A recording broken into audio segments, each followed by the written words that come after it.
We are gathering on the day after a very fateful day yesterday, with the verdict on the trial for the murder of George Floyd.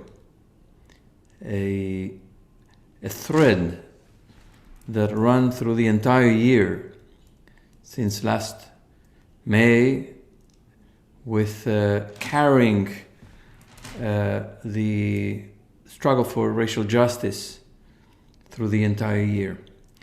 We are coming together a year after, over a year after, we all were struck with, from out of nowhere, with a major, significant a shift in our lives. We're not out of it yet. We have been in it for 13 months plus and going. And we have had very dramatic experiences in our lives,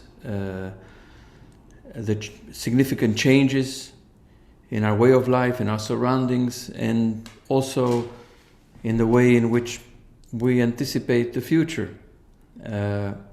Of course, with a great deal of uncertainty.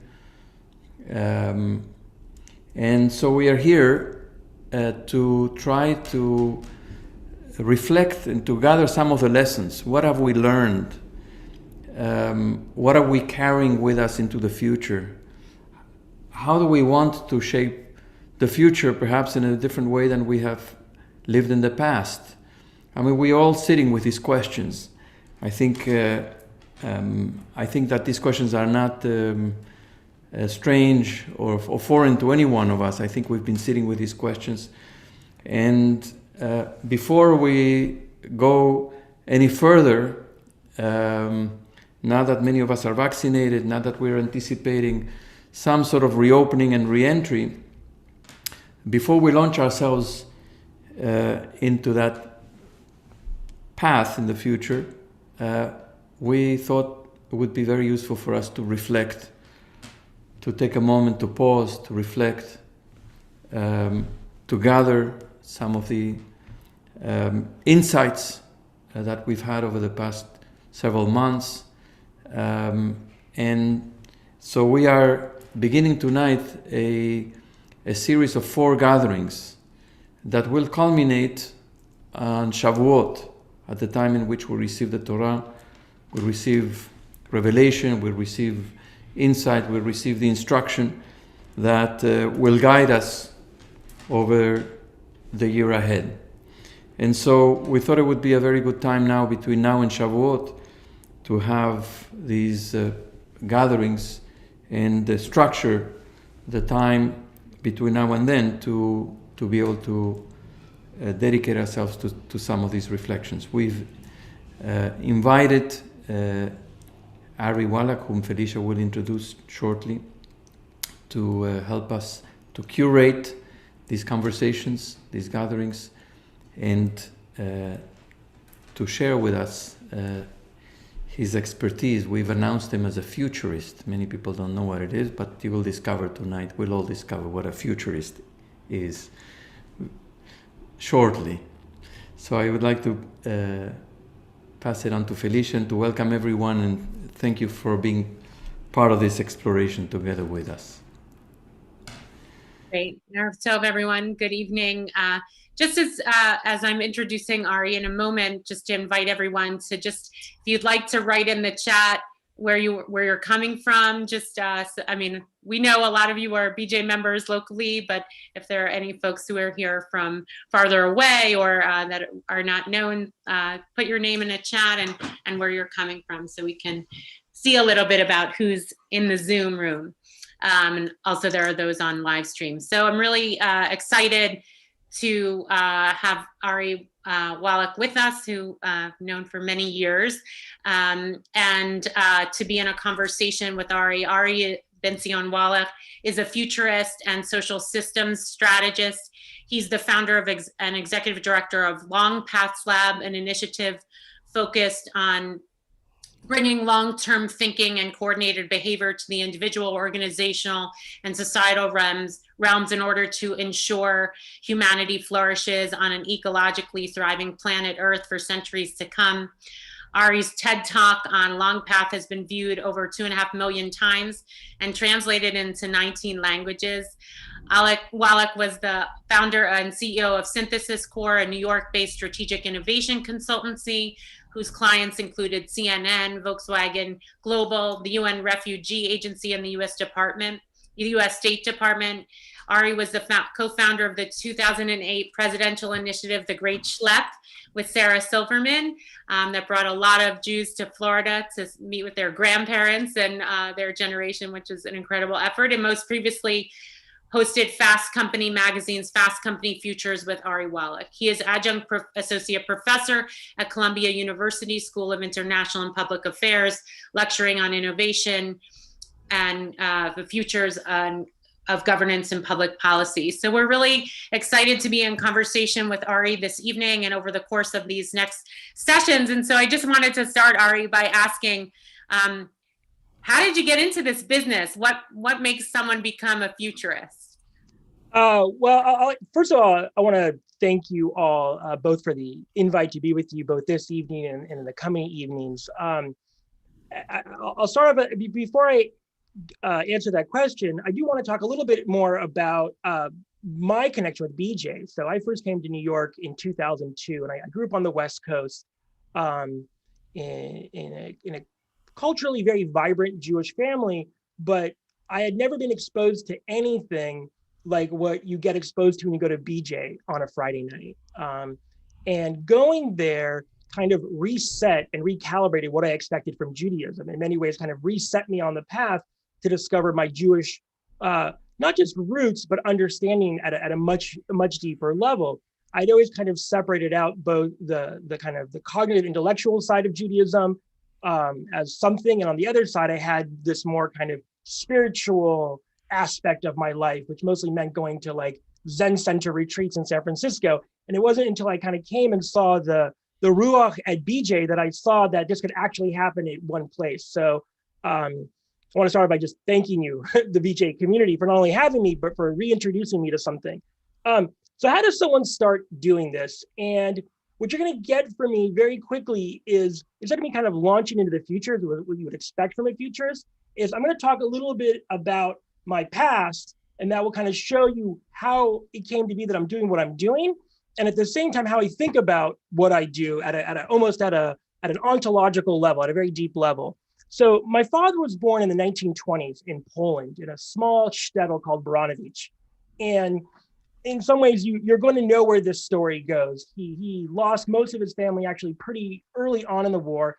He ended up escaping from the ghetto, and that story that he would recount to us, that story of escape and survival in the forest of Poland that happened for many years, was in many ways the inception of what it means for me to be a futurist, which is to have agency and to think about how do you create the world that you want, as opposed to having a kind of future wash over you.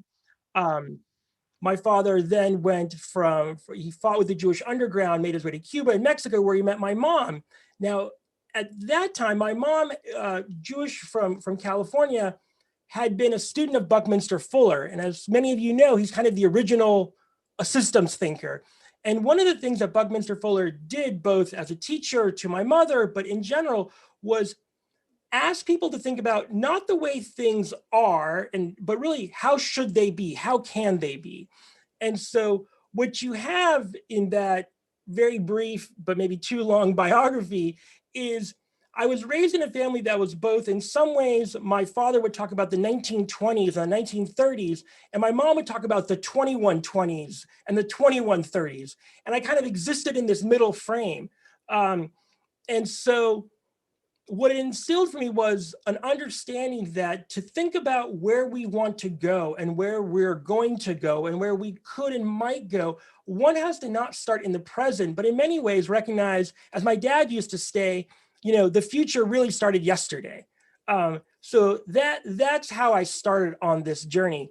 Now, in 2008, after I did the Great Schlep with Sarah Silverman, with a few, more than a few BJ congregants, went to Florida. So thank you for that again. Afterwards, I started doing more and more work for very large organizations. I'd always been kind of a consultant, helping folks think strategically, think about maybe the next 6 or 12 months. But the way that I did that is I would actually push them to think about the next 4 or 5 years and think about what might be coming next and therefore how they should position it. So I grew up in California. Growing up in California, as one is often going to do, you're going to learn how to surf. And the art of surfing isn't so much about catching the wave that's coming, but it's positioning yourself for 3 waves out, because you can never catch the wave that is coming right at you. You really have to kind of sit up on your board, because if you're focusing on the one that's coming right at you, it's too late. It's gonna wash right past you. You really kind of have to look a little bit over the horizon and push yourself. And so bringing that into kind of the strategic work that I was doing it for very large organizations. And what I found was, by the time the ideas and the strategies that I was giving them were being implemented, the wave had already come by, and we had lost it. We still did great work, but we didn't really catch the power of what was coming. And as I was doing this more and more, the organizations I was working with, the US State Department, the UN, large philanthropies, the work that was falling on me was to not just think about, again, this wave that's about to come, but really 10, 15, 20 years out. And we'll get to in a second how you do that.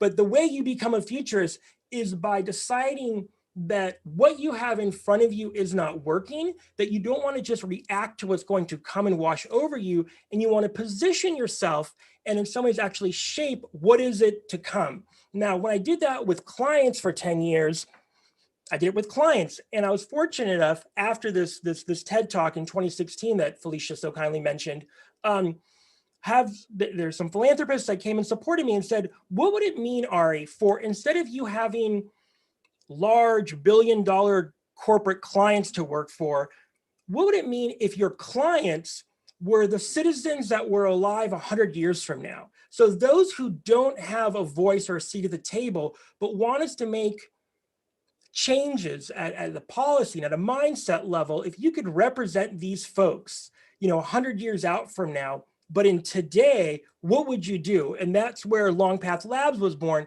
And that's where the work that we do now, that's where it comes from. So that's kind of how I got started and a little bit of what we do. Great. If I could just ask one question about how you speak about it, because you speak about it in kind of like strategic, in terms of strategic thinking. And how do you feel about that idea as a spiritual makeup? Like about your orientation towards the future? If you would, is it a spiritual question for you, and in what way? Well, we're going deep fast. So yes. We don't waste time here. We don't waste time. BJ gets right to you go right to it. Look, there's kind of like the before and after 2016. 2016 was for many of us kind of a rupture, if you will. Before 2016, you're right. I thought about it more as kind of strategic and almost kind of corporate. That being said, though, the spiritual part of my life was always kind of cleaved off and separate from that work. And so, for 25 hours every week, I was thinking about the land of milk and honey and Mashiach and these issues. But then Monday through Friday, it was strategic. And really in 2016, I realized for myself, and I think the world in general, if this is a false bifurcation, and if we are not going to marry this cognitive and spiritual aspects of the world that we want to see, it's not going to happen. Or if it does happen, it'll be a bifurcated reality. So we'll have this kind of spiritualness up here in this corporate strategic world. And look, there are folks who may say that is fine, that is enough, Dayenu. But if there's a world that we want to see that transcends these false bifurcations, we really have to combine these. So for myself, futuring really is a verb. And it really means the future is not a noun. It's not this place that's out there. It's a thing that we constantly do. And the more I do the work of long path, and I've been, in some ways doing this for 25 years, but in this aspect for 5 years now, the more that bifurcation in the work really doesn't exist. The kind of spiritual world that we want to live in and we want to exist, we have to have in the here and now. And there does need to be almost a strategic component to that, but that almost becomes overly instrumental or rationalist. And we really want to do something that goes beyond that. So Ari, I want to ask you to refine that question, go another step in deeper. So how is your Jewish self? What does it have to do with your Jewish self? How does it play into this? It's one and the same, right? I mean, everyone has, not everyone, most of us have a story or a spiritual journey that we're on as individuals, but more often than not, one that we're born into.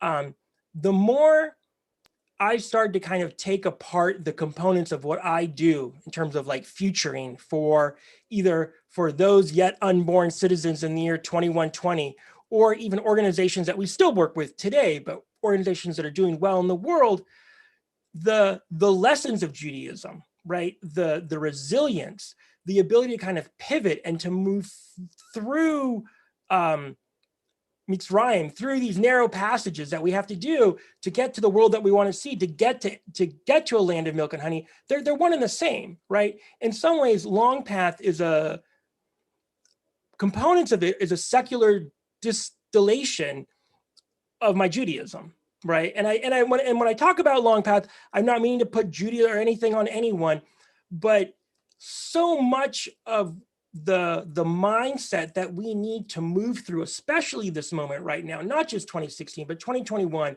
and to be honest, the 2020s and parts of the 2030s, Judaism gives us so much. And this is where I'm going to turn the question back on you in a second, Roly, because you know this, you and Felicia know this in many way better than I do, but the lessons, especially when I think about going back to the Second Temple, the expulsion out of Spain, the Shoah, all of these moments have shown us that if we have a vision of what we want the world to be, that can pull us through these narrow, dark times. That is, for me, 100% coming from the lessons that I've learned from Judaism.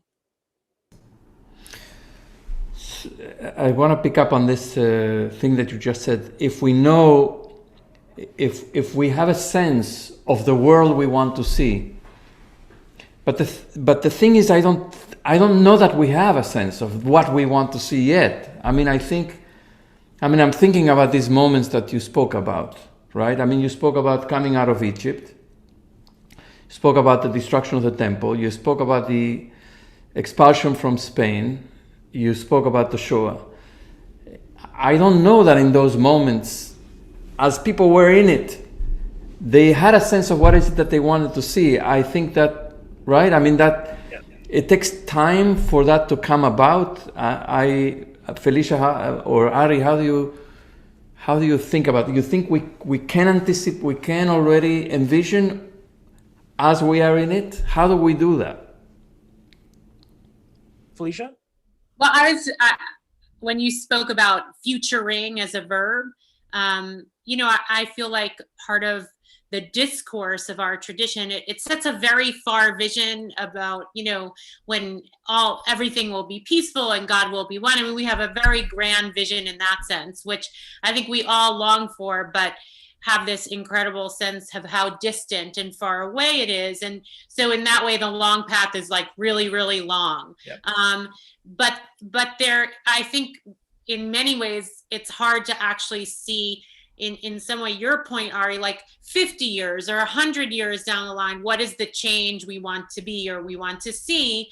And I think one of the things that is so powerful about our tradition is it's always in a conversation with the moment in time towards that towards that goal. So even if it doesn't picture the goal in like lived existence, it has pulls in that direction, and it also has a discursive analysis of the past. And so it's talking, it's like Jews like to talk, that everyone says that. Rabbis like to talk too. Futurists, I guess, as well. Yes. But the sense is that there's a dialogue. What happened and why?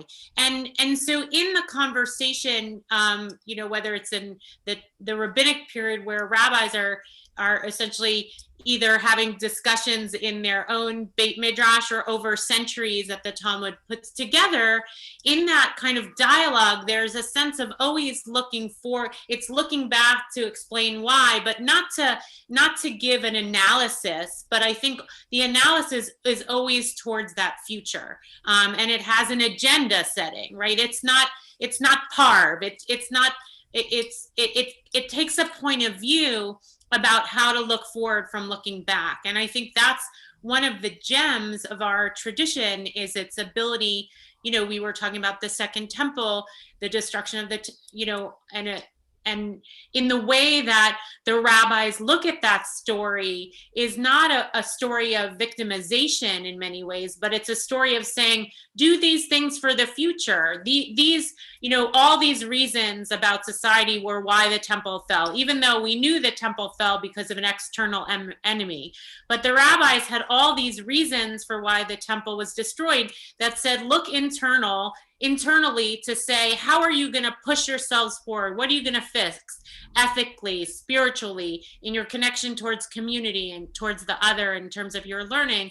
And that sense of looking towards the past, of much of which the past has been very traumatic, but not letting the trauma of the past actually paralyze us towards looking towards the future. Yeah, and I think, Felicia, also we take it for granted, but if we look at Talmud, the way it's actually written on the page with the text in the middle, that is a radical instrument and a radical artifact, because what it says is that even the most holy of holies things is not so set in stone that we cannot comment and keep going into a conversation. And what it does is it takes us out of this kind of present shock moment, right?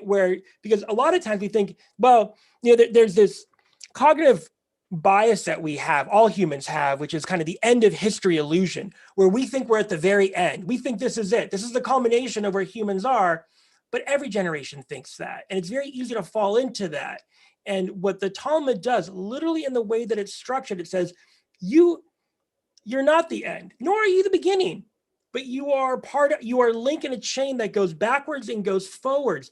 And when you do something as almost as simple as that, as acknowledge the movement of time and that you are at a certain place on it, but there are things that will be to come, that is revolutionary. That is, we don't recognize it, but it is radical. And if we look at a lot of the kind of reactionary movements that are happening around the world right now, you step back, they're ahistorical in some ways. They are looking backwards. They are not necessarily looking forward, because they've lost that sense of what it is that they actually want to head to. What they want to, more often than not, is head backwards to a glorified past. And one of the things Judaism does is we look at the past, but it's not always glorious. And the gloriousness is what is to come. And I think that for myself, and I think Judaism writ large, that is one of the gifts that we give, is that continual push out forward so that we don't just get kind of stuck in the past. What would you say, Roly? Answer your own question. Yeah. No, I think that, I think it's true. We are in dialogue with the past all the time. It's a dialogue between the past, the present, the future. It's a constant going back and forth. Like Jewish time is constantly being on that road, forward, backward, present, forward, backward, and we make that move all the time. In prayer we make that movement. When we study Torah, we make that movement. It's constantly, exercising, stretching our sense of time constantly, and that's, I think it's a training. It's a spiritual training that our tradition gives us. that is particularly useful at this time. I think, it's we're not just looking to the future, we're not just in the present. I think we're looking back in dialogue. All these dimensions of time are in dialogue with each other, and I think the goal is to see how we make the shifts. What shifts we need to we look at the models of the past. We are in very steeped in where we are in the present. We have our mindset to what is to come, and that's, I think, what gives us the ability to figure out how we're going to shape what we need to shape. I think that, it's not like we are in a reality today and tomorrow we're in a completely different reality. Realities evolve. I mean, there are moments of breakage, there are moments of dislocation, there are moments of rupture. But realities don't change radically from one moment to the next. I think it's more about evolution, sometimes quicker.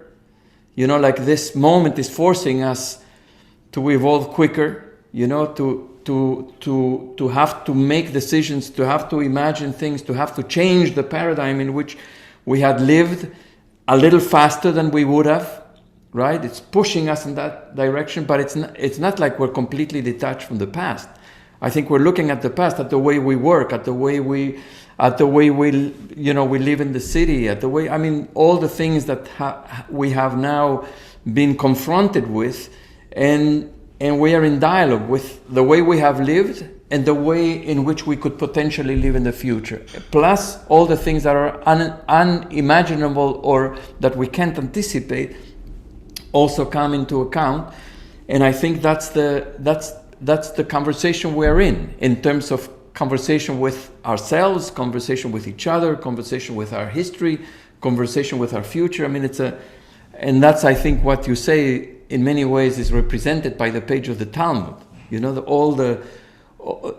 It's horizontally people talking to each other. The rabbis discussing, debating, disagreeing, pushing, pulling horizontally. And then you have it, with the generations that came before. Rabbi Akiva is talking to Moshe, and then Maimonides is talking to Rabbi Akiva. All these generations are talking to each other. So there's the horizontal and there's the across the generations, and that's, I think, all of that conversation is what eventually brings about change. I think one interesting just expression of that in somewhat in a narrow sense is also like Shabbat is both remembrance of the Zecher L'Maaseh Bereshit of the acts of creation, and also Zecher L'Tziat Mitzrayim, a remembrance of the Exodus from Egypt, but it's also a taste of Olam Haba. So it's both very past oriented towards being an expression of the past, or even a tikkun of the past, a healing of the past with the Exodus from Egypt. But it's also pointing us to say, like, there is a future that we're going to have like an inkling of, which is kind of like, I'm curious in terms of Ari, as you think about like that Olam Haba that we get a taste of, like when you're thinking of the world right now that we're living in, like what's the taste of the future and how do you think about developing a long path when you're living in a present also that's as disrupted as the present that we're living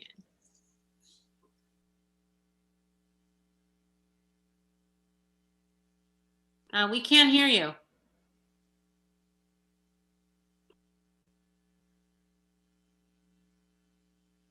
You're not muted, but we can't hear you. Can you hear me now? Yes. Okay, sorry.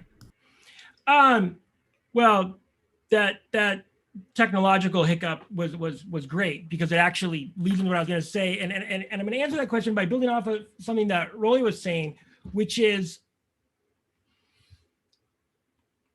the way we think. Remember, the idea of the future itself, in terms of how it's used in kind of common parlance, when we think about a few decades to come or a futurist, is really only 400 or 500 years old in the real kind of classic Western way that we think about it. And what I mean by that is, if we were in Europe in the year 1400, there is a very strong likelihood that you were born into a family and you did what your mother or father did, and your children would do what you did. There was no radical change. And in many ways, the Renaissance, the Enlightenment, the Industrial Revolution changed that. We saw significant progress, but that progress was always through a technological lens. It wasn't necessarily through a spiritual lens. And so the way we think about the future now, kind of writ large, especially in the West, it is always through a technological lens. So we think about what is to come. We talk about artificial intelligence or 5G networks or nanobiology. What Judaism does is it gives us a taste of a world to come that is outside of just that physical realm. Outside of the world to come is not how many processes a computer chip can handle in the year 2030. That is not as relevant, obviously, to Judaism. And what I think that does is that gives us a sense of hope and a world to come that isn't just based in technology. So the reason I say that is when I think about what gives me a taste of the world to come, it's different than, and I mean no harm or foul in this, other futurists that I talk to, they'll say the world to come might be when they see someone with a jetpack or they see a hyperloop train. To me, the world to come is when I see folks who, for whatever reason, have been in deep conflict for a very long time, come together through deep empathy and understanding. And I won't give examples because I'll be cliche and trite, but when I witness that, when I witness transgenerational empathy, people kind of connecting to the here and now and to others to come, that's what gives me a glimpse of the world to come, not the technology. And the reason I say that is because it's where we look at the lens of tomorrow so much so through technology. In many ways, technology has colonized our very understanding of what the world to come is, and we're always focused on that. The world to come doesn't, and the world to come is not is now defined by Silicon Valley. In many ways, it's not defined by Jerusalem. Not to set up, but the fact is, most of Jerusalem now looks a lot like Silicon Valley, right? But I mean that in an air quotes sense. The world to come, really, it's incumbent upon us to kind of step back and say, what is it that we want it to look like, not just in terms of the hardware, but really in terms of what I call software, the operating system, the mindset, the way we are to one another. So when I see those deep empathetic moments, that's when I personally see a glimpse of the world to come, not when I see it through this kind of techno-utopian lens. Well, I think that's what our tradition has developed. I mean, it's always imagining a vision of the future that is not about what you said, not about the hardware, not about the practicalities, but about the lion and the lamb, basically, that type of vision, the turning the hearts of the parents towards the children and the children towards the parents. I mean, that type of, you just gave me a new understanding of that verse in the prophecy of the prophet Malachi, which says that there will be an intergenerational dialogue, but the intergenerational dialogue is not one generation with the next, but maybe many generations further, the parents thinking about the children, meaning many generations away, to be able to think what type of world we're going to live for those people who are going to live so many years, decades from now, and that those people are going to look back and say, we receive this in trust from those people who came before us, so that the dialogue is not,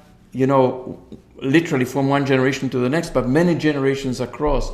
And I think those are the type of visions that our tradition, that the prophets have put before us in terms of values, of peace, of compassion, of dialogue, of all the things that you're saying. I think very, very much that's the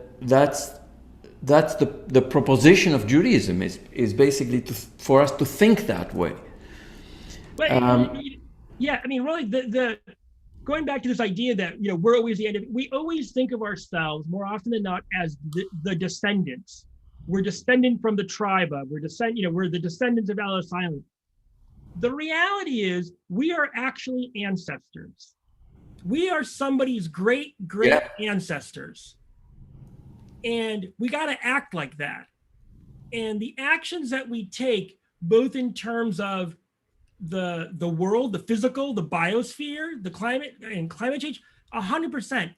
And at the same time, the way that we treat one another in this moment has deep ramifications far out into the future at a psychological and spiritual level that I think sometimes can be overwhelming if we think about it. But again, that's it. We are yes, we are descendants. We are descendants of slaves. We come from a long line of some pretty bad stuff and some pretty good stuff, but we're not at the end of the line. We are those ancestors. And the reality is, and the question, and this is what Judaism does for me, is it pushes me to be the great ancestor that our future generations need us to be. And people can find that push from different places, but just the mindset of moving from descendant to ancestor, that shift, as you know better than I and Felicia, is in many ways what Judaism is kind of always preparing us for. We just came out of Passover. I just had my youngest son asking the 4 questions. It was for him, but it was for the generations to come, not because of continuity, but because that we are setting a trim tab far off into the future in doing these acts, not for the doing it for the quote unquote the numbers, but because we want to be a certain way in the world. We want the world to be in a certain way, and therefore we have to do it not just in the grand gestures. Being a great ancestor isn't just something, it's not just putting your name on the side of a building, which is amazing. And if anyone listening wants to put their name on the side of a new building for B'nai Jeshurun, I applaud that and I want you to do that. It's also in those very small hesed, in those very small acts that Judaism teaches us that it is for the present, but very much also for the far, far distant future. I think also that that kind of desire for a future world that we don't know right now is also very built in, one, to the idea that the world didn't stand until God created tshuva, that the notion of that there's a self-corrective aspect that's built into our world, and therefore there's an aspect of our tradition that is always willing to repair or self-correct. And that reflective aspect of our tradition is not only to repair the past, but actually to create a more just, empathetic, let's hope, right, pathway towards the future. And if we didn't have a tradition that had that sense of evolution and self-corrective and critique also, right? Like part of there's a real aspect of tochacha, of rebuke in the tradition of itself in many ways, right? That we don't accept what is. There's like a poking and a prodding and saying not enough or not good enough, or even to do away with aspects of tradition like martyrdom or things like that, sorry about that, the wayward son who, the tradition has in the Torah, and yet it's willing to kind of say, no, that's not the way we want to move forward into the world. And I find like that's a very faithful orientation to the future, is to critique in order to build a different story for the future. And Roly and Felicia, because you talk about kind of self-correcting. So when we think of computer software that self-corrects, it's because there's a bug in the system, it recognizes it, and it self-corrects to whatever the program is optimized for, right? So if it's a self-driving car and it veers off, it self-corrects because it knows it needs to be in those 2 lanes.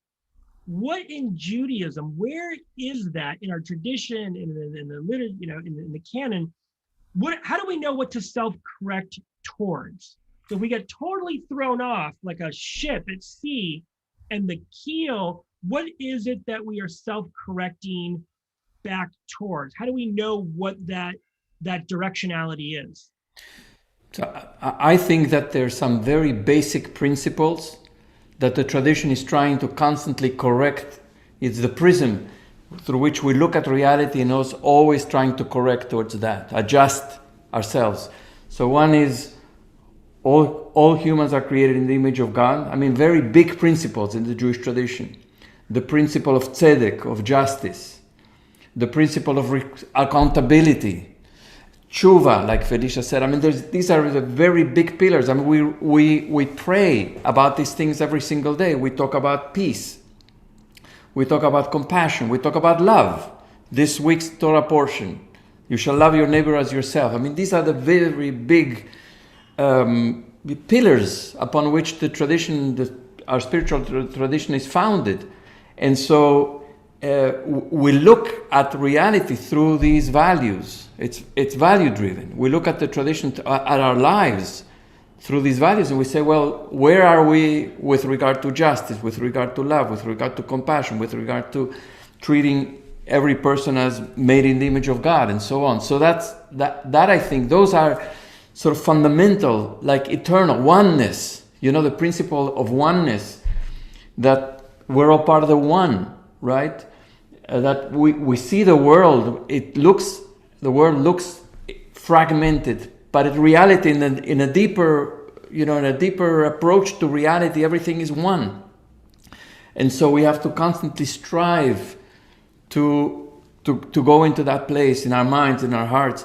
So I believe that, you know, that's sort of the eternal, you know, the eternal aspect of the spiritual tradition and many other spiritual traditions. Now, you know, we share them with other spiritual traditions. The very sort of deep foundation of reality, the eternal and very deep foundation of reality, and that's, I think, what guides us to make these, you know, these shifts, these changes, these corrections, and so on. The tshuva. I think also, sorry.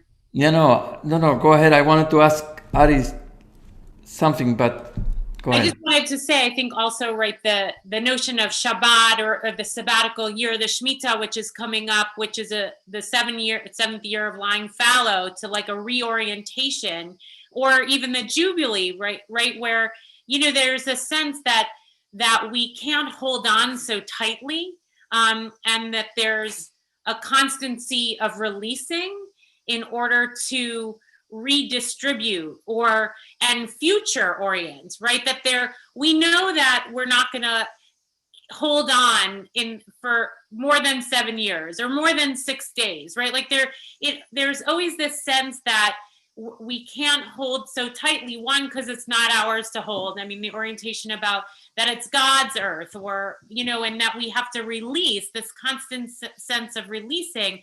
And I think that's not only about not holding control so tightly and the spiritual practice of releasing, but also to say there's a vision towards renewing once again. You have to rebuild once again. You have to look towards a new story about what you want to imagine society. And that's a constancy, not only, as Roly said, in terms of a value-driven approach, but even a time orientation approach, from weeks to months to years to you know, 50 years. I mean, generation. Yeah. So I wanted to ask, so given everything that we've said up to now, so and given where we are in terms of this year of the pandemic and all the things that we experienced and the insights, you know, we are already beginning to have a few insights here and there. I like this, I don't like this, I'd like to work like this, I don't like to work like that. If we look at what we want in terms of the calling of the future, what type of future we want, right? According to what you said, you know, the future is pulling us with a vision. So what shifts do we want to make on the basis of what's pulling us from the future? In the sense of we, as you said before, we as ancestors. So what shift do we want to make in our lives? And in the lives of our children, grandchildren, and so on, knowing that we are ancestors and we're in many ways out of this reality of pandemic, we have the opportunity to birth something new, different, to maybe to shift the paradigm. Yeah, there's a a friend of mine was involved in Occupy Wall Street, if you remember that from a while ago. And I'm dating myself a while ago. And he brought this term to me called prefigurative politics. And I'm sure it's based in Gramsci or some great thinker. But because I asked him, I go, well, when I went down to Zuccotti Park, and I went a few times, I visit, there was this, this free library, and you were serving food and all these things. But it wasn't perfect. The books got wet in the rain, and the food didn't always get there on time. Like, what was the purpose of all of this? Because you knew you couldn't occupy it forever, right? And he said the notion of prefigurative politics is to allow people to see a glimpse of what could be, to see a glimpse of a world where knowledge is free, where where no one goes to bed hungry. And it may not have been perfect, but it was to catch that glimpse. And I think the past, I'll speak for myself and others I've spoken to, the past 14 months have given us a glimpse of, and it wasn't, it was dark and terrible in many ways, but it did give us a glimpse in terms of what we feel is actually important. And it gave us a chance to kind of get off of this flywheel where we've just been, for many of us, we've been not just doing this for the past couple of years, we've been doing it since birth. To be honest, we were born into it, right? I can speak for my, self, like past couple of generations, going back to Ellis Island, we got here and we hit the ground running, and we've done great things, but we may have kind of lost sight of what we're doing them for. Like the question really becomes, to what end, right? And so are you working really hard and burning the midnight candles? So at some point in your 60s or 70s, you can retire and spend time with those that you love? Or can you do a little bit less and spend time with those that you love right now, right? And so we caught those glimpses of a kind of a prefigurative world. And it wasn't perfect by any stretch of the imaginations. And the inequities we also saw in the past 14 months were very obvious. I think those of us who went for vaccines were frustrated by long lines and things that didn't make sense. And it was like, welcome to how most people who are not in certain socioeconomic brackets experience healthcare in America, right? So everything we experienced wasn't perfection, but it gave us glimpses maybe of how we want to kind of rethink and question what it is that we want the world to look like. And Felicia, you asked me earlier, like, what does a kind of a futurist do? For the past decade or two, those of us in this field were often asked to kind of come and be an oracle or a sage on a stage and talk to a board of directors and say, well, here, this is the world to come. Let me tell you what it is. Either prepare yourself to own it or run from it, but that's it. And the art of futuring was not very democratic. It was not very bottom up. It was very much top down. And I think what I got in this past 14 months, and many people got, is that if there's a world to come that we want to see, we are going to have to play a very significant role in shaping and making that happen. Obviously, in a democracy, that isn't by voting. But again, it's also in those smaller things. It's how we say hello to other people and we actually put our phone down when we do it, right? It's those kind of micro actions that start leading us to a kind of a more human and humane 21st century than the one that we had. And so when I think about what these past, for me, really 13, 14 months were about, it was about, in many ways, letting go of what was so that I can be open to receive what is to come, right? And that is something that we don't often do as individuals, but our tradition teaches us we have to put ourselves in that position. If we want to see that world manifest, we're going to have to let go. Part of that letting go, though, is mourning what we thought was, being in the Shiva for what, not just for what was, but for the future that we thought we were going to have, right? My mother passed away at the very beginning of COVID, and it took me a while to realize that so much of my sadness wasn't just about these memories past, but it was a sadness for her not being at my daughter's bat mitzvah that will be in a year, my twin girls. So we're all in this moment kind of mourning of what we thought the world was going to be. In my case, it's something that I would have necessarily wanted to change. But for a lot of us, we've also in that mourning of the future or futures that we thought would be, it actually it's allowing us to kind of let go. And we have to be able to do that. It's kind of the stages of grief. We're grieving for futures that we're now actually also questioning, were those actually the futures that we wanted in the first place? And that is the process that we're in right now, I think, collectively as a society and as individuals. So I think it's very interesting what you say, very interesting. I mean, there are a number of stories around the destruction of the temple in rabbinic literature that talk about, of course, you couldn't go back to the past. The temple was destroyed. You couldn't put it back. And I don't think that we can go back to what was. We can't go back. However, there were people who were caught in the nostalgia and in the mourning forever. And there's a very nice couple of stories about Rabbi Yochanan ben Zakkai, who is basically telling, you have to come out of the mourning. You can't stay there in the mourning. I am afraid, not that we will want to go back because we can't go back.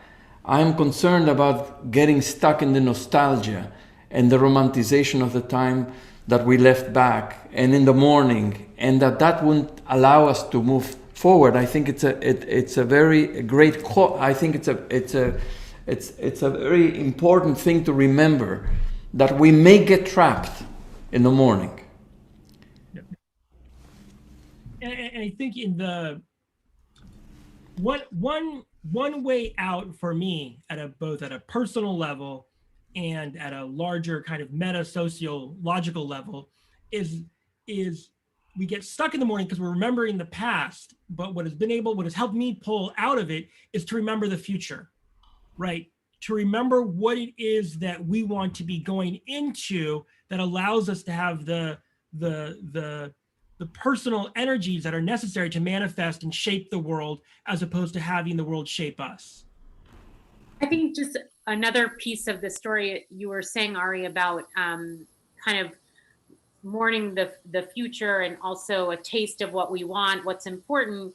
I think another word I would use during this time is just the sense of exposure, right? What's been exposed, and which has, I think, taught us what we weren't willing to see, or what we protected ourselves from, or what we were kind of suppressing in order to feel confident in the world, right? That, and I think that aspect of masking, different kind of masking, that the past has held now because of this exposure of this moment and it contributes to the fact that, like, we thought actually we were holding on tight, but we're not. All this stuff was bubbling underneath, whether we felt it or desired to see it or not. And what happened over the last year and a half, or even what happened in 2016, was building for so long before. It wasn't like it changed on a dime, or it was one moment in time. And I think that also has been an aspect of this time, is like stripping down, to be willing to expose both the beautiful things and also the hard things, and to say, and therefore what, and which is the question I think that the tradition is always asking: what does God ask of you in this moment? And so I think that's been a big part of this. And I think the tradition is often asking us to unmask. I mean, that's a nature of whether it's the High Holy Day, accounting of the soul, or on Purim, we mask in order to unmask, we go kind of outward in order to find something deep. And I think that awakens a certain longing to not live in an illusion anymore, and to really carry what we really believe is the truth of our existence, and faith in a future that is hopeful. And I hope that is that awakening that happens. So I think we're opening up to questions. There's one. To what? No, I just want to say, I see a question from David Stern, and I want to say thank you to David and Alexandra Stern for their agency in helping us to obtain a grant from the Litauer Foundation for this series. So thank you so much, David and Alexandra and the Litauer Foundation for supporting this series. So you see the question? Yeah, to what extent is future thinking caught up with an acceptance of mortality? So, David, I'm working on a book right now for HarperCollins on Long Path, and I'm working on the death acceptance chapter right now. So you're gonna get some fresh stuff. Look, part and parcel what makes it so difficult, so unbelievably difficult for us to think about the far futures is we have to deal with the hard reality that we will not be here, that Ari Wallach will cease to biologically exist in the far future. And as Ernest Becker has illuminated in his book, The Denial of Death, and whether you buy the whole book or not, the core of it is everything that we do as Homo sapiens is to move away and eradicate the fact that at one point we will die. And so what David has kind of illuminated is in many ways the key roadblock to thinking and acting transgenerationally is the fact that to do so, you have to acknowledge you will no longer exist. And in the work that, so without giving too much away, because I think we're going to do this in a future session, some of the work that we do at Long Path is taking certain guided meditations that we've borrowed from our brothers and sisters in Korea and Japan, where they've developed these kind of death acceptance meditations, where you really see yourself, not too graphic on the 21st, but you see yourself dying and your body decomposing, and you go through that process. It's extremely difficult and scary, but until you have a certain level of acceptance of that, it's very difficult to do the work of being a great ancestor. And I'm curious, Felicia and Roly, so I know this through Ernest Becker and through Eastern spiritual traditions. How is death acceptance brought into our tradition as a way of helping us become great ancestors? So I just say the tradition trains us constantly to imagine our own death. Every morning we wake up and we say that you have returned the soul to me today, and one day you will not return it to me. You will return to me in the life to come. So, and then we go to sleep every day, we do Kriyat Shema Lamita, the reading of the Shema upon our bed. The tradition indicates that we have to, it's basically a mini death. Going to sleep is always like imagining it's a mini death. You may not wake up the next day, so there's a constant reminder. At the same time, since you're talking about the ancestors are very much alive for us. I mean, they're of course not here physically, but their legacy is very much with us. I mean, every day we talk about Abraham and Sarah and Yitzchak and Rivka and so on and so forth. And Moshe lives very much in our conscience, and Miriam. I mean, they're part of our lives. They're very much integrated into our lives, and as not only the ones who preceded us, but the ones who left us with stories and values. Their stories are our stories. We read ourselves in their stories. So I think it's both and. I mean, it's a training to know that we're here for a short time, and that you never know when your time is up. I mean, constantly the tradition is reminding you of that, and at the same time, we're part of a chain, and the chain is unbroken in terms of the generations moving back and forth. So it's both. I find it very useful that it's both and not either. And does it also, because just to play devil's advocate for a second, do we overly rely though on our ancestors to give us a kind of certain energy in the moment, and in some way is there potential for that to take away our own agency to see ourselves as ancestors? Like, in other words, being an ancestor was something that was back then. Now we're just kind of on a glide path. We're riding their coattails. Where in the tradition does it then put back onto us that you're actually right now a great ancestor in the making?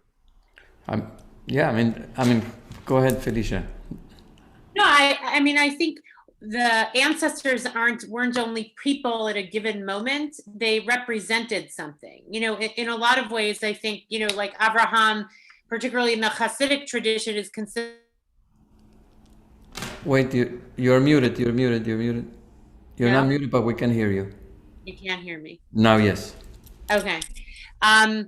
That the ancestors didn't just live for their moment in time, but they represented something bigger than themselves. And so I think the tradition obviously harkens back to their merit, but their merit is to be translated in a lot of ways. I mean, into the present in the way that they, Yaakov is supposed to represent truth, or Abraham chesed, Abraham love. And so I think in that way, again, having a midrashic tradition, one that doesn't rely on the flatness of a story, but says the story's alive right now. And we're not telling the story to actually harken back to an impenetrable past, but actually to carry something forward and put our own stamp on it. And just as there are new books every generation that add a layer to the story, so too do we get that chance. And so I don't think, sometimes it's true that we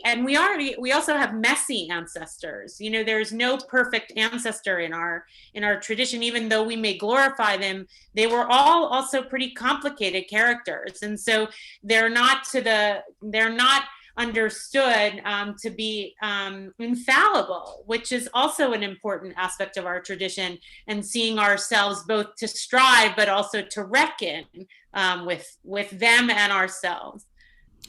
One story came to mind. Is a very famous story many people know, the story of Honi. Honi was a character who was walking along the path, and he sees an old man planting a tree, and he says, how many years it takes for the tree to produce fruit. The man says, take many years. So the Honi says, you're not going to be alive when the tree is going to give forth its fruit. Why are you planting? Well, that's ridiculous. And the answer is a very powerful, beautiful answer. He says, just as my ancestors planted for me, so I'm planting for my descendants, so that they will find this tree, the fruits of the tree, when I'm no longer here. So that's a beautiful story about thinking of yourself as an ancestor of somebody else. Just as you are the descendant of somebody, you're the ancestor of somebody else. Exactly the idea that you're presenting. And it's a very, I think the story, I think, encapsulates an idea that's very much alive in the tradition. Yeah. I'm going to read Mark Lehrman's question. Do you see a red flag in the U.S.'s unsteady response to the pandemic, the overt politicization of masking, vaccination, etc., and how we will handle other large-scale problems that require communal efforts such as climate change? That's for you, Ari. Yeah, thanks. The short version is yes. What is one of the things that is keeping me up at night is an area that I thought I would never see so politicized in America, which is the area of science.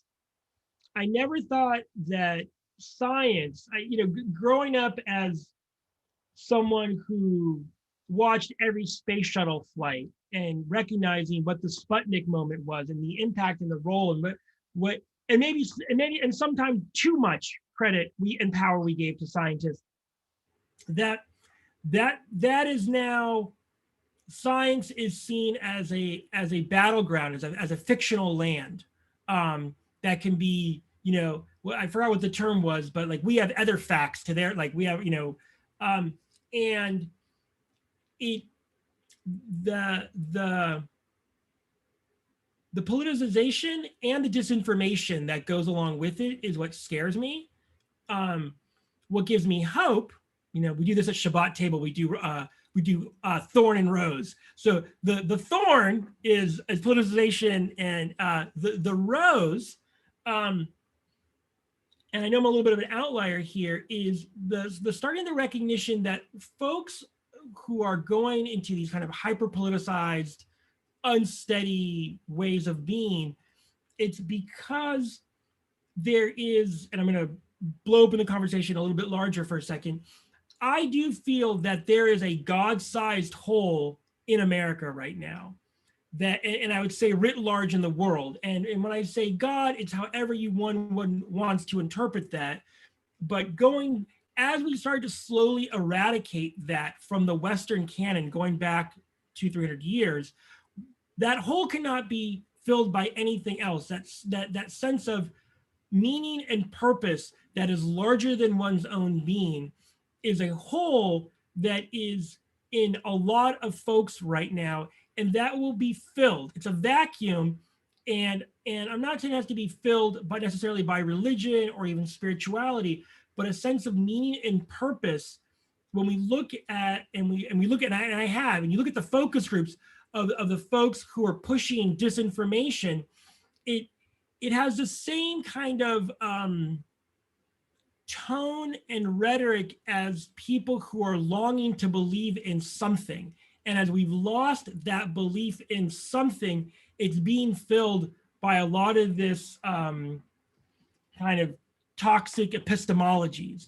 And so I'm worried about it, but what gives me hope, the rose, is that folks are starting to see that, and we're starting to have a conversation now.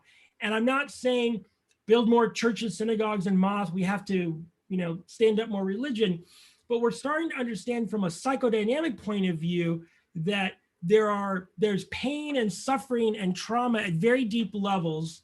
And that if we can start to kind of access and talk about that, we can start to move past this kind of upper crust layer that is just the disinformation, the politicization. It's not going to happen overnight, but I'm starting to see an understanding of that, grounded in empathy. So that's but Felicia, Roly? I'm not a futurist, but But you are. I'm a Jew. So yeah. No, I mean, I think this has been, it goes back to what I said earlier, I think about exposure right there I think over the course of the last 5 years, at least in my lifetime, more than I could ever touch as viscerally as I have over these last 5 years, of the breakdown of what I thought about America, right? It also goes back to the loss and the mourning about, there's been a lot of mourning about America for me over the last, as much as, I always had a justice bent or a commitment, to equality. I think the ways that's been stripped away and the exposure that has taken place, and then also the incompetence and the fear around, fascism or things that it felt like were very distant, have been touched closer than I ever experienced during my lifetime. And so I think that's, no one ever wants to touch that. And I think that's part of why we push those feelings and thoughts away. And I hearken back to something, we had this book launched 2 weeks ago for Yom HaShoah on the story of, called Unstoppable, on the story of Siggy. I just blanking on his last name, when he said, someone in an interview, he's deceased, but in an interview that was aired from his interview with the Shoah Foundation about the nightmares that he had. He said he always has nightmares. He never could go a night's sleep without the nightmares of his experience in Auschwitz. But he said, it was like chilling. He said, but those nightmares teach me about what life is, and I don't want to give up the nightmares, because it teaches me about what life is and what I desire. And I'm paraphrasing, and I feel like there's been I'm grateful for what I have now. Right. And that's where he sees the contrast. If he wouldn't have known his nightmares, he wouldn't know his dreams, in a certain sense. And for me, that is like the story of this moment. And I think it's agitated a lot more activism. Right, like even what we saw yesterday with a verdict in Minnesota, that verdict came to be because of all the pressure, I think, that came from bystanders and witnesses, and the uproar in the country that has never happened before because of a certain kind of awakening. And so that there's a certain aspect of touching the worst of the worst. And so I guess in the way that Mark asked the question, yeah, it worries me. It worries me because I wouldn't have ever imagined we would have screwed things up so profoundly. And at the same time, being in touch with all the weaknesses and the incompetency and the lack of planning and the lack of infrastructure and the inequality, and I could go on and on and on. It actually is very agitating, and that is motivating. And I think that's the part of our tradition too.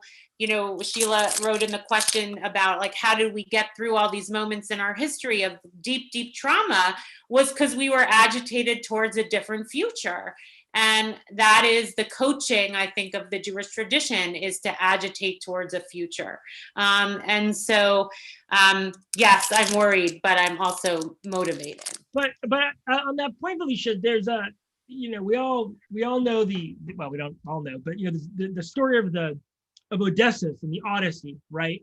This kind of longing to get back to Ithaca, and you touched something there, Felicia, which is, in many ways, we've lost Ithaca, and to Mark's point, like as a country, when we've lost where it is that we want to go, or where we thought we wanted to go is no longer appealing to us, we start to kind of collapse in like a supernova that expanded is not going to collapse in under its own weight.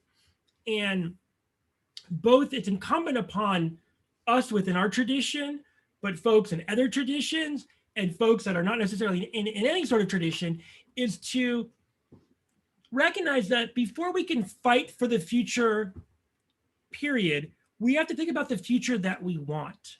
Because without kind of addressing that and giving full vision to that, I don't necessarily mean a mission statement or even a vision statement, but really, what do we want the world to come to look like? And then we fight. We fight for it. And sometimes it can be something very, very, for my father in the early 1940s, his revenge against those that did what they did to him, his future that he wanted to have children. That's what pulled him through it. It wasn't a big grandiose, but it was that's the future that he wanted to be able to do that. Now we have to decide collectively, what is that Ithaca, that land of milk and honey, not just necessarily for the Jews or not just for Americans in general, but as Homo sapiens in this larger kind of project that we've been on for roughly 60,000 years, which is like a blink, which is nothing. What is it that we want? And without that, it's going to be very difficult, going back to Mark's red flag question, very difficult for us to handle large scale problems if it's just about reacting and handling the problem that's right in front of us. Without this larger, I don't want to say that because it's not a messianic moment, but without this larger future or futures, because no one has a monopoly on the future.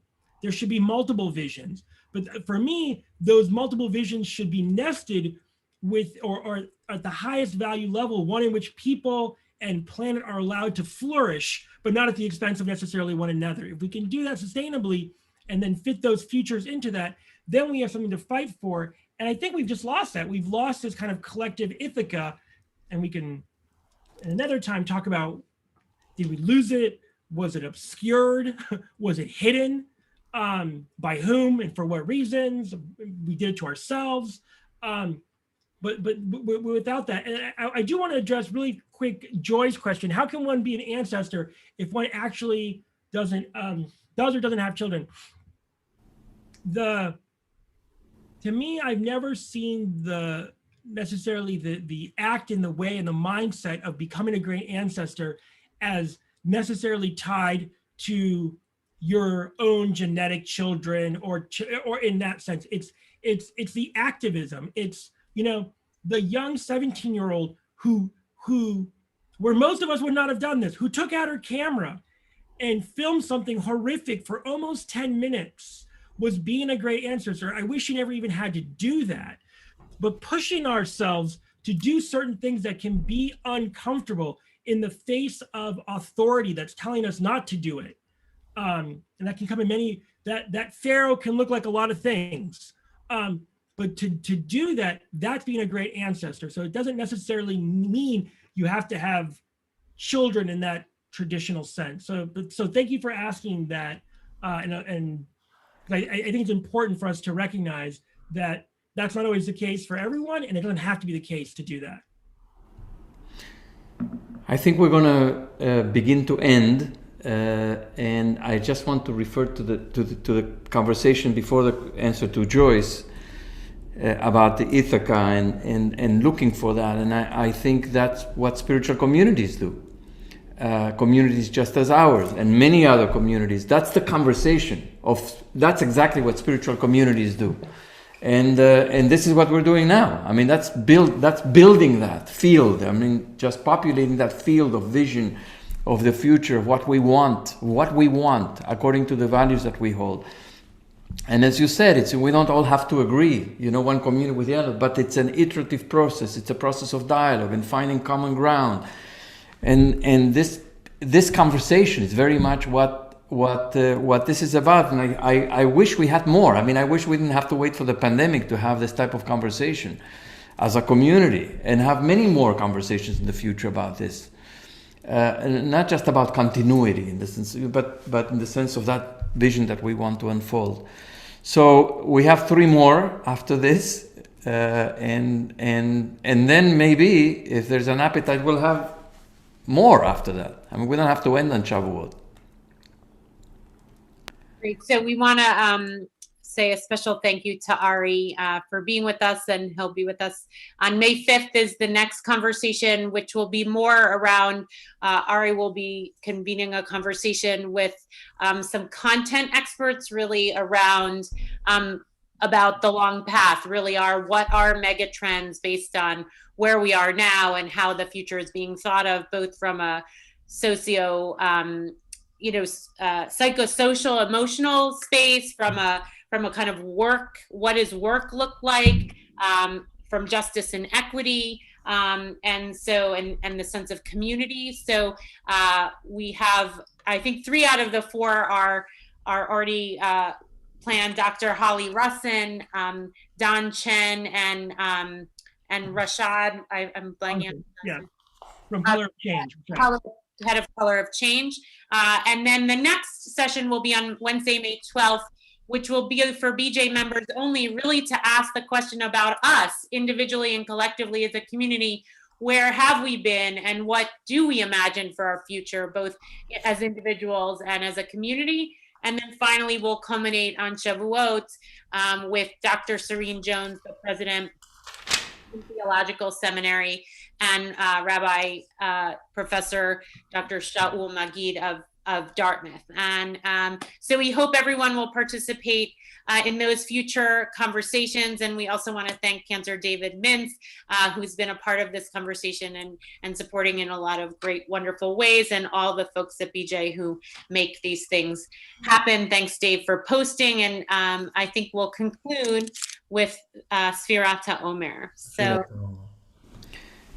those who have a prayer book, we invite you to turn to page 237, Asim Shalom. And we are coming to exactly the midpoint of our journey between Pesach and Shavuot. Exactly the midpoint. We counted 24 last night. So it's a very good place. Tonight is talking about vision, a big vision. Tonight is Netzach Shebenetzach. Netzach Shebenetzach means that which, it's the ambition, it's the long view. What's eternal? What's eternal, exactly.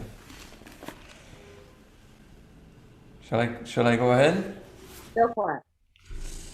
I am ready to fulfill the mitzvah of counting the Omer, as it is ordained in the Torah. You shall count from the eve of the 2nd day of Pesach, when an Omer of grain is to be brought as an offering, 7 complete weeks. The day after the 7th week of your counting will make 50 days. ברוך אתה אדוני אלוהינו מלך העולם אשר קידשנו במצוותיו וציוונו על ספירת העומר. היום 25 יום שהם 3 שבועות ו4 ימים לעומר. Thank you everyone. Everyone, have a wonderful evening. Thank you Ari. Bye.